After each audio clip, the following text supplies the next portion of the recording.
कहानी की शुरुआत होती है एक सुंदर से गांव से, जहां के लोग हमेशा मुस्कुराते हुए अपनी जिंदगी जीते थे। उसी गांव में रहते थे 3 छोटे छोटे बच्चे, अज्जू भाई, ज्ञान भाई और राय स्टार। ये तीनों एक दूसरे के सबसे अच्छे दोस्त थे। साथ खेलते, साथ घूमते और हर पल एक दूसरे के साथ बिताते। एक दिन तीनों अपनी पुरानी सी बाइक पर गांव में घूम रहे थे। तभी उनकी नजर एक बड़े से बंगले के सामने खड़ी एक चमचमाती कार पर पड़ी। तीनों रुक गए और उनकी आंखों में सपने चमक उठे। अज्जू भाई बोला, जब मैं बड़ा हो जाऊंगा ना तो मेरे पास भी ऐसी ही गाड़ी होगी। ज्ञान भाई हंसते हुए बोला, और मैं एक बड़ा सा बंगला लूंगा। पर राय स्टार चुप था। ज्ञान भाई ने पूछा, तू चुप क्यों है राय? तुझे क्या चाहिए बड़ा होकर? राय स्टार ने मुस्कुराकर कहा, मैं तो बस इतना चाहता हूँ कि जब हम बड़े हो जाएं तो हमारी दोस्ती ऐसे ही बनी रहे। 20 साल बाद अब ज्ञान भाई और राय स्टार एक छोटी सी दुकान चलाते हैं। जिंदगी सादी है लेकिन सुकून वाली। एक दिन एक सुपरकार उनकी दुकान के सामने आकर रुकती है। उसमें से निकलता है अज्जू भाई। ज्ञान भाई चौंक कर बोलता है, अरे अज्जू, क्या हाल है मेरे भाई? अज्जू भाई शान से कहता है, सब बढ़िया यार, देख ये कार मेरी है और घर में ऐसी 10 और खड़ी हैं, मुझे भी कोई काम दिला दे। अज्जू भाई ने एक नंबर पकड़ ढाया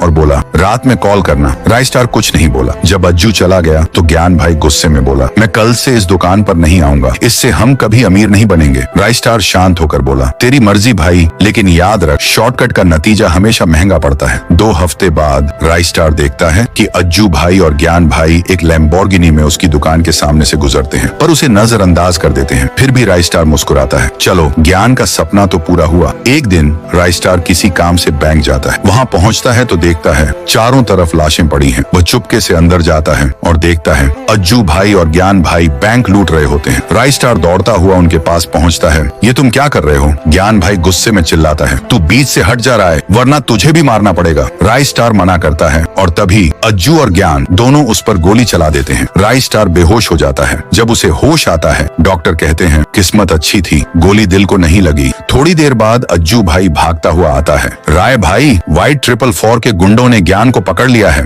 बैंक लूट के बाद वो हमें घेर के पैसा छीन लिए। मैं तो भाग गया पर ज्ञान पकड़ा गया। राय स्टार का गुस्सा अब आसमान छू रहा था। अब जो भी हो, ज्ञान को मैं बचा के रहूंगा। वाइट 444 चिल्लाता है, हमारे इलाके में चोरी करेगा तो मरेगा। ज्ञान रोते हुए बोलता है, मार दो मुझे, मैंने अपने ही भाई जैसे दोस्त को मारने की कोशिश की है। तभी एक बड़ा धमाका होता है। धूल के बादल हटते हैं और एंट्री होती है राय स्टार और अज्जू भाई की। जबरदस्त फाइट होती है। राय स्टार और अज्जू भाई मिलकर वाइट 444 और उसके गुंडों का सफाया कर देते हैं। धुंध हटते ही ज्ञान भाई देखते हैं वाइट 444 भाग चुका है। जैसे ही वो पीछे मुड़ते हैं